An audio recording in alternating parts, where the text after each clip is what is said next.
New development now in the controversy surrounding special counsel Robert Mueller's Russia investigation. A lawyer for the Trump transition team accusing Mueller's team of improperly obtaining tens of thousands of transition emails as it investigates allegations of collusion between the Trump campaign and Russia. Hello, everyone. Welcome to America's News Headquarters. I'm Arthel Neville. And hello, Arthel. Hey, Eric. And hello, everyone. I'm Eric Shawn. In a letter to lawmakers, transition team lawyer Corey Langhofer, well, he says a separate state federal agency was in violation of the Fourth Amendment, he claims, when it handed over those documents to the special counsel's office without a warrant or a subpoena. But Mueller's team is firing back today, saying it acted appropriately, securing the consent of the account holder. In this case, that was the government agency, the GSA. Garrett Tenney is live at the White House with much more on this Sunday controversy. So, Garrett, first of all, how do the documents and materials that they received, do we know how they factor into the investigation itself?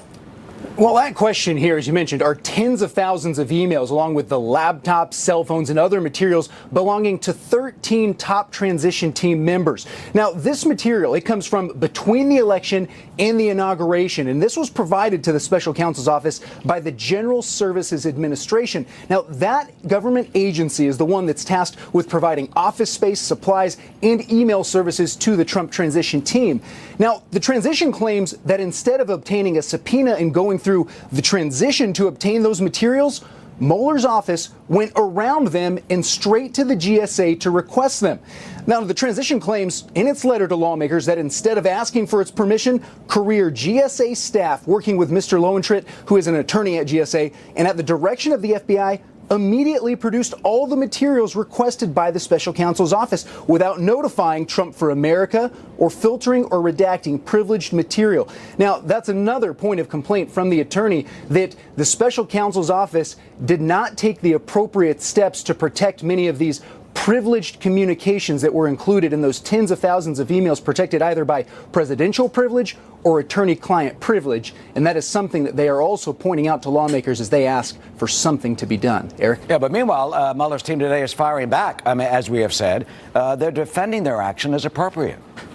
Yeah, a spokesperson for the special counsel's office told BuzzFeed News that they did nothing wrong here in this situation. And, quote, "When we have obtained emails in the course of our ongoing criminal investigation, we have secured either the account owner's consent or appropriate criminal process." Now, an attorney for the GSA also told BuzzFeed News that the transition team knew from the start that by using government-provided email and cell phones, that it had no expectation of privacy and that all of those communications could be subject to law enforcement requests. Now, a number of Democrats, they are also suggesting that this move by the transition team is simply an attempt to distract from the special counsel's investigation. And Democratic Congressman Eric Swalwell tweeted yesterday, "Private documents on a U.S. government public email system? What are they afraid was found? Baloney. This is another attempt to discredit Mueller as his Trump-Russia probe tightens." Now, as for the White House, Press Secretary Sarah Huckabee Sanders told us last night that the White House continues to cooperate fully with the special counsel's investigation and that they expect that investigation to wrap up soon. Eric? All right, Garrett, thanks so much. Arthel? All right, Eric, for more on this now, we're going to bring in Tom Rogan. He's a commentary writer for the Washington Examiner. Tom, good morning to you. First of all, I would like you to explain to us, break it down. What is it that special counsel Mueller's office allegedly did wrong? Well, the claim is that they didn't go through the proper legal processes in terms of applying for access to these emails. That in a normal situation, one might assume that they would go with a subpoena or with a warrant to the actual server position. In this case, it would be the GSA, or it could be Gmail if it was, a private email system. But instead of doing that, they simply requested the material from the GSA, a lot of material, and in doing so, we're not fulfilling at least the spirit of the law in terms of due process rights. So they're saying, the Trump transition team, they're saying, listen, you should have notified us that these documents were these emails and other documents were being requested. Perhaps had they done that, then I don't know, would there have been a risk that that information would have been scrubbed? I mean, just really the point is, how strong is the legal argument to support the claim? I don't think it is very strong, to be honest. I mean, from a legal point of view, actually, American government servers, and this is a reality, it's how they catch leakers. It is an expectation that when you go and work for the federal government, what you are saying to some degree belongs to the government inherently more than it belongs to you. And that's, functionally, it's going to be very hard for them to try and count these emails out of any, the legal term, fruit of the poisonous tree. That's not going to be the case here. The secondary point, though, I think, is that anyone who's using an email in today's age, especially if you're in a presidential transition team, would probably be best placed not to use an email for things they think might be controversial. I mean, obviously the main point was that don't break the law, but the secondary point is any email system can be broken into. And in this case, the General Services Administration, the GSA, provided the server for the Trump transition team email. So is the claim reason, Tom, to discredit Mr. Mueller, his team, and his Russia investigation? Well, I think I think the importance is that we have to recognize here that the Trump team lawyers, the Trump transition lawyers, have a responsibility to protect their clients first and foremost. So it makes sense for them in what is clearly now a political environment of the investigation to do battle in that regard. That helps their client. That helps put them in a position that further down the road, should something happen, they have the ability to try and shape some of the narrative. Again, what as much as I have some sympathy here for what the special counsel has done in terms of the legal practice, the reality is this whole investigation, this whole situation has very rapidly become much more political and much more heated, and I think is, on both sides, we do see it coming to a head, perhaps in a way that people might not have wished for in the best traditions of American legal practice. Understood. Right now, I want to pop up on the screen a response from the GSA Deputy Counsel Lenny Lowenrit, who denies Corey Langhofer's claim that then GSA General Counsel Richard Beckler had promised that any request for transition team records would be, quote, routed to legal counsel for Trump for America. Beckler never made that commitment, they're saying, and so adding that the transition team members were warned that information would not be held back in any law enforcement investigation and that no expectation of privacy can be assumed. And as you said, that this investigation has gotten very political on both sides. To your point, is this setting the table for the president to order the DOJ to fire Special Counsel Mueller? Personally, I think so, but I think that's just a sort of hunch on my part. I don't think objectively, the White House denies that's the process. I think the White House rightly has an expectation that the investigation would come to a head within a matter of months rather than years. But I do think if we go back, a lot of this stuff is sort of quite basic. So, for example, that legal, the claim that transition has made there about a pledge from the GSA. Well, if the lawyers on either side were doing their job, there's a paper trail there somewhere. It's kind of basic legal, law school stuff. So, I mean, some of this stuff we are going to find out one way or the other. The question is, as you say, personally, yes, I do think when tax reform is done, I think the White House will fire Mueller. But, that's just my hunch. Well, that's your hunch. We are not confirming that one way or the other, just for the record. Tom Rogan, thank you very much. Thank you. Well, Rafael, meanwhile, a Republican lawmaker on the House Judiciary Committee says that he is making progress in his attempt to have top officials in the FBI and Justice Department subpoenaed over those accusations of supposed bias against President Trump in the Mueller probe. Those claims denied by Deputy Attorney General Rod Rosenstein last week. But Republican Ohio Congressman Jim Jordan is telling Fox News that the chairman of the committee, Bob Goodlatte, agrees that those subpoenas should be sent out. The DOJ says, though, it is already cooperating with Congress on the matter. First of all, we've tried to be incredibly transparent with Congress. We've made witnesses available, like a confidential informant who can speak about Uranium One. We've made Strzok, Bruce Orr, Andrew McCabe available to Congress as well. And as you know, we turned over those text messages to Congress. So I understand the frustration, but the Inspector General is looking into several of these matters, and we expect to have those reports shortly. So are the subpoenas really needed? Peter Doocy live in our Washington bureau with more on this. Hi, Peter. Hi, Eric. Republican lawmakers on the Hill think that they're making real progress in rooting out anti-Trump officials whose jobs are to investigate Trump. Tomorrow, Bruce Ohr, a former associate attorney general, is going to talk to Senate Intelligence Committee lawmakers behind closed doors. Ohr, of course, ended up on the Russia investigators' radar when lawmakers learned that he didn't disclose meetings with officials from Fusion GPS, the firm that compiled that now infamous dossier accusing Trump officials of improper actions with the Russians. In fact, House Intel Chairman Devin Nunes says that he has evidence Mr. Ohr met with the dossier's author, Christopher Steele. Bruce Ohr's wife, Nellie, was also on the Fusion GPS payroll and worked on Trump-related assignments there. Yeah. All those guys need to be held accountable for what they did, but it needs to be exposed because this goes to the heart of whether this whole investigation was legitimate from the start. We still don't know. The government won't admit whether they paid Christopher Steele for the dossier, how the Russia thing started, whether they used it to surveil Trump associates. And so all this stuff needs to be brought to light.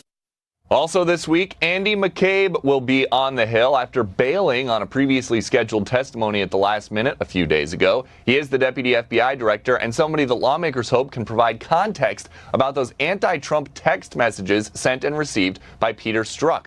Some Republicans, like Congressman Jim Jordan, say those texts are good reason for a second special counsel. Others, though, seem happy to let the DOJ Inspector General, who found those text messages, keep looking.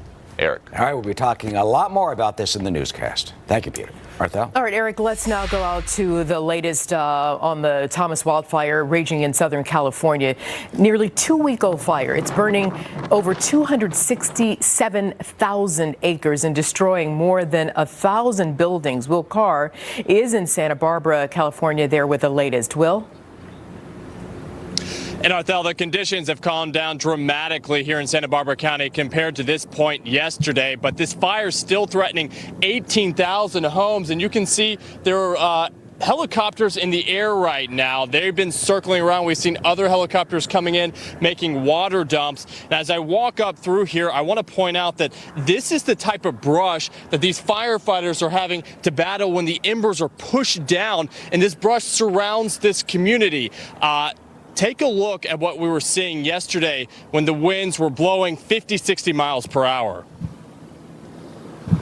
We've seen a number of spot fires here in the past couple of hours. It's been a real challenge for the firefighters because the Santa Ana winds that you can hear are pushing these embers throughout the air. They're dropping spot fires all across this community. The fire crews are going and trying to put those out as quickly as possible because right when they do that, we're seeing other fires pop up, and that is the challenge for the men and the women on the ground right now. And we have a red flag warning in Southern California through tonight. We know the winds have picked up to the south of us in Ventura and in parts of Los Angeles. And Arthel, if this fire burns roughly around another 3,000 to 4,000 acres throughout the course of the day, it will then be the largest wildfire in California's history. Arthel. Unbelievable. Will Carr, thank you. Eric? Arthel, coming up, we'll have a lot more on the Russia investigation, from the emails to the subpoenas to the controversy. Are investigators acting appropriately, or do the accusations of bias really affect the investigation? We'll talk to former FBI Deputy Assistant Director Danny Coulson. He will join us on if prosecutors can separate the personal from the professional. Plus, North Korea not showing any signs of slowing down that nuclear program, and now reports say China is worried. So why haven't they really done anything to stop Kim Jong-un? The president's policy on North Korea is quite clear, and there's no daylight at all between the president's policy and the pursuit of that policy. Well, I got a Fox News alert. It seems that we have helped the Russians. Vladimir Putin is thanking us. The White House confirming that Putin did phone President Trump. Reports say that was to thank him for the CIA foiling a terrorist plot that apparently was planned to hit the city of St. Petersburg. It seems a group of terrorists, we don't yet know who they are or what group they represent, that they plan to target a cathedral and other busy places during this Christmas season in St. Petersburg, and that the president of Russia has now thanked our CIA, believe it or not, for our help to them We will bring you more on this as we get it when we do get some more information. Arthel. Hey, Eric, and meanwhile, Secretary of State Rex Tillerson addressing rising tension with North Korea. At a UN Security Council meeting on Friday, Mr. Tillerson saying diplomacy remains the preferred course of action, but the U.S. will defend itself from Pyongyang's aggression as concerns grow over the North's nuclear weapons program. The country today marking 6 years since the death of Kim Jong-il, the father of the current leader, Kim Jong-un. Brian Yennis is live in New York with more. Brian? Good afternoon, Arthel. We know North Korea has a tendency to commemorate important anniversaries by launching rocket tests and military drills. So the world is on a little extra alert this weekend as today marks the 6th anniversary of the death of their former leader, Kim Jong-il, the father of current leader Kim Jong-un. Now, thousands marched in sub-zero temperatures this weekend and paid their respects, laying flowers and bowing there. This, as a 59-year-old Australian man was arrested Saturday for allegedly working with North Korea to sell weapons of mass destruction. Australian federal police say Chan Han Choi tried to sell North Korean missile parts and other military technology abroad. Authorities say Choi, an Australian national, was acting as a, quote, economic agent working on behalf of the North Koreans, trying to broker the sale of North Korean missile components, including software for guidance ballistic missiles, to other international entities. Now, police say the man had been in contact with high-ranking North Korean officials. The United Nations has enacted the toughest economic sanctions yet against North Korea, but for years the regime has found ways to make money selling not just weapons on the black market, but also counterfeit money and drugs. We also know North Korea's leadership has cracked down harder on their own people as economic pressure and military tensions have risen over the last year. Now, the United Nations says 13 million people are suffering from a chronic lack of food, and it's only getting worse, and there is also increased surveillance by the regime on their own people. This is a regime that hypocritically spends billions on nuclear and ballistic missile programs while its own people suffer great poverty. The regime could feed and care for women, children, and ordinary people of North Korea if it chose the welfare of its people over weapons development. Not just a military crisis, but a humanitarian crisis happening over there in North Korea. Tillerson reiterated North Korea will have to carry out a sustained cessation of its missile tests before the U.S. would sit down and negotiate with the regime. Arthel. Okay, Brian Yennis, thank you. Of course. The president's been very clear. Militarily, we are going to be prepared should something go wrong, and our military is prepared. Well, that's Secretary of State Rex Tillerson, of course, right after that United Nations Security Council meeting where he is warning North Korea. And at that meeting, the North Korean ambassador, Ja Sung-nam, sat right across the semicircular table, marking the first time it's believed that a top official of Kim Jong-un's regime sat face-to-face with our Secretary of State. So, did Nam, the North Korean ambassador, get the message? Ambassador John Bolton joins us, former U.S. ambassador to the United Nations, a Fox News contributor, senior fellow at the American Enterprise Institute, and chairman of the Gatestone Institute here in New York. So, Ambassador, often they read statements and it's a very pro forma type of a situation, but do you think anything that the Secretary of State said really sunk in Mr. Nam's ears? Well, I think the fact that Secretary Tillerson is still talking about the possibility of negotiation with North Korea undermines the signal of strength that we're trying to show. You know, it may sound paradoxical, but the slim chance that North Korea will do anything to denuclearize or that China will force them to denuclearize increases to the extent they think the military threat is real. And if they think the U.S. military threat is just more rhetoric like the last several administrations, they're going to disregard it, and then North Korea will get deliverable nuclear weapons. That's the point we're at now. This is coming very soon, I think, unless we take action. Oh, they're pointing to the military exercises that we have with South Korea. They're saying that that's offensive and that we want to invade them. That's the whole basis for their nuclear program. Yeah, well, you know, we couldn't care less about North Korea, frankly, if it weren't for the fact they were developing nuclear weapons. And I think everybody knows that the Kim family dynasty's objective is to take control of South Korea. So having a nuclear capability would allow them to blackmail Japan, South Korea, and the United States to force American troops out of South Korea to leave South Korea vulnerable. It would be an enormous source of revenue for this desperately poor regime in North Korea. They'll sell ballistic missile or nuclear technology to anybody, which is why they are so dangerous globally, not just in the Pacific region. Well, what do you think the chances are of that, and how do we prevent it? Well, I think, as the CIA Director Mike Pompeo said recently, they're within a matter of months of being able to hit targets within the United States with a thermonuclear weapon. We don't know exactly how many months, but as these things go, this is an imminent possibility. And once they get the ability to hit New York, let's say, with a nuclear weapon, our ability to take preemptive action against them is effectively over. That's what they're playing for. We've tried to rely on China. I think the president gave him a tough message during his visit to Beijing. But so far, I have to say, there's no evidence China's done a blessed thing any differently than they've done the past 25 years, which is essentially let the North continue to advance its scientific and technological ability. Well, is China violating the very United Nations Security Council resolutions that they vote for? I don't have any doubt of that. That's routine business for the Chinese military and for the Russians. While we're on the subject, they make money by violating the sanctions, or at least winking at those who are. And the North Korean ambassador, Mr. Nam, he called North Korea, quote, a responsible nuclear power and peace-loving state. Here's some of what he said during that Security Council meeting. Our possession of nuclear weapons was an individual self-defensive measures of defend our sovereignty and rights of existence and development from the U.S. nuclear threat and blackmail, and anyone is to blame for it. The U.S. is the one who must be held accountable. You heard him say it. If anyone is to blame for it, the U.S. must be held accountable. He accuses us of nuclear blackmail. Ambassador, finally, I mean, is there any sign of hope in the fact that he was there, that he showed up? I mean, he walked out when President Trump addressed the General Assembly in September.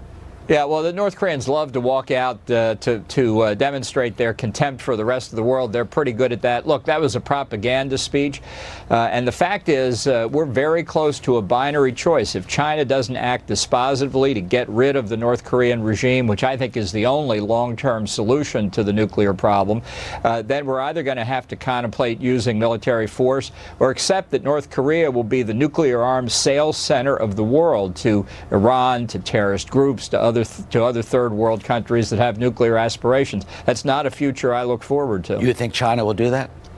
Look, there's some in China who have been writing that maybe joint Chinese-U.S. military action against the North would make sense. The answer to the North Korean nuclear threat is the North Korean regime, and the answer to the North Korean regime is to eliminate it, either by reunifying the peninsula or replacing it with a completely different government. And time is running out. That's the fact. Ambassador John Bolton, who is with us every Sunday at this hour, thank you so much as always. Thank you, Eric. Of course. Arthel? Eric, the president's lawyers taking on special counsel Robert Mueller. They're accusing Mueller's team of improperly obtaining thousands of emails from the president's transition team. Will this have an impact on Mr. Mueller's Russia investigation? We'll talk about that when we come back. Also, Congress is expected to pass the GOP tax bill this week. President Trump promising Americans could see benefits by February. So how will this affect you? We'll find out. It's a historic moment, and we're excited to be here. This has been a terrific process with the House and Senate working together in conference, and there's a terrific bill that's going to get to the president to sign. And welcome back. Well, after months of working on it, the House is expected to pass the GOP tax bill this Tuesday, with the Senate expected to follow suit soon thereafter. It is the biggest rewrite of the tax code we have seen since the 80s. First of all, let me just say, this is a historic event. People said we wouldn't get this done. We're on the verge of getting this done. The single biggest change to the tax system ever that President Trump is going to sign this week. Caroline Shively joins us from Washington, so let's talk about how lawmakers are reacting to this, Caroline. You got it, Arthel, and that is the one thing that all lawmakers agree on. This is a historic moment. Republicans are betting on historic growth. Democrats see historic debt. every family in Youngstown, Ohio, or Akron, Ohio, is going to pay an additional $20,000 per family in debt that the country is going to accrue. We are borrowing money from China to do this. And I want to appeal to the Fox News audience is that, guys, we can't afford this. But Republicans argue by slashing the corporate tax rate from 35 to 21%, it will inspire companies to innovate more, hire more, and pay their workers more. Plus, the bill gives an incentive to return trillions of dollars in profits that corporations have been keeping overseas. And they dismiss claims that it will add almost $1.5 trillion to the deficit over a decade, saying that doesn't take into account how much economic growth the country will see. Yesterday, President Trump even predicted a jaw-dropping 4, 5, or 6% growth. Today, Treasury Secretary Steven Mnuchin said the president meant hitting those numbers some quarters, not for the entire decade. Still, GOP leaders are making big promises. America is never going to fall this far behind again. We're not waiting 31 years to become competitive again. We're going to continue to match the moves of our competitors. We'll continue to make the changes in our tax code so we can bring these jobs back to America and our local businesses can compete and win anywhere in the world. And so, look, there is just a whole new attitude about making America strong for the long term. Democrats are already planning on campaigning against Republicans next year who voted for the bill, pointing out business cuts are permanent, individual cuts expire in 2025. Arthel? Caroline Shively, thank you. Eric. Arthel, Special Counsel Robert Mueller's investigation is facing continued criticism, as you know, from President Trump's transition team and from some Republicans on Capitol Hill. Corey Langhofer, who happens to be the counsel for Trump for America, well, he claims that Mueller's investigators failed to directly request records from the Trump transition team in its probe, and he says they should have instead properly gotten those with the subpoena. Instead, they got the documents, it seems, right from the federal agency, the GSA, that provided services to the transition team, and did that without a warrant or subpoena. So, did they need one? Mueller's team defending its actions today, saying they properly obtained the account owner's consent or used, they say, the appropriate criminal process. Danny Coulson, former FBI Deputy Assistant Director, former FBI Hostage Rescue Team Commander, joins us now. So, Danny, was this like a sneaky end run, or direct up the middle way to obtain this stuff? Did they need these? Did they need a subpoena to get these texts, or could they just flinch them from the GSA because they're government property? Well, absolutely. They should have gone to the White House for these documents. It's axiomatic in Washington, D.C. If you are an agency and you hold records from another agency and a third party comes in to request them, you refer them to the originating agency. That's probably not the way to go. Is it illegal? No, it's not. It just kind of violates the look bad rule here. I think the key, though, Eric, is this. The White House did not ask for redress for this through the federal court system. They didn't ask that the records be sealed or returned or put under court protection. They sent a letter to the Congress, the congressional committee, saying, let's be sure this doesn't happen in the future. So I think it's kind of a tempest in a teapot. Should they have done it? Maybe not. But is it illegal? I don't think it's illegal. Bob Mueller is not going to do something illegal. I've worked with Bob. He and I did Pan Am 103 together. He's a very good lawyer. I question whether or not we should be still looking at the things he's looking at, but he didn't really. There's no illegality here. And well, tell me, you know him personally, and you just said the way you work with him personally. Tell us a bit about him, because man, oh man, he has come under attack. He has, and for a lot of reasons that are really not of his making. A lot of that is spillover from things happening at the FBI. Bob Mueller is a brilliant man. He is dedicated. He's a former Marine, very patriotic. He's very, very intense, and he's very good at what he does. I enjoyed working with him. He is not a whole lot of fun. He's so intense. He's not a big jokester or anything like that. But he's good at what he does. I think he'll do an admirable job here, and I have faith in him. Well, you know what the critics say. I'd like him to wrap this up. You know what the critics say? He's biased. He say that he's, others say he's committed illegal acts, that, he should be fired and resigned and all this. And here's what I would do. If I was his boss, I'd call him into the office and say, what do you have? What, according to the mission they gave you, what have you produced? Can he say that to President? Can he say that to the Attorney General or to Rosenstein? It would be the Deputy Attorney General. He's his boss. An independent counsel case is not the never-ending story. it's not supposed to be there forever. You have a mission, you do it, and if you have some auxiliary investigation that has nothing to do with your mission that may indicate criminality, you record that and refer it back to the Department of Justice, close shop and go away. If there's no case here, there's no case here. Now, one problem, though, and I think this is important, is that he doesn't want to close his case and find out later that, something came to light and I may have missed that. So that is a problem. You went through that already that with is a huge Hillary. problem. Went through that exact exactly. thing. Remember that? No, absolutely, and I've talked about that before. Yeah, but there has to be an end someplace. You know, you're a veteran of decades, and we have a lot of allegations about some of the FBI officials and the agents, Peter Strzok, for example, and Lisa Page. We've got those texts in which, you know, they're trashing President Trump, and to be fair, others too, calling Trump an idiot, also calling Bernie Sanders an idiot, criticizing Chelsea Clinton, but also in these texts apparently saying, you know, God, Hillary, you know, has to win. Tell us about separating the personal from the professional. Is that possible? What do you believe they did? Because you know what the critics are saying, that this is evidence of bias and they should all be thrown out.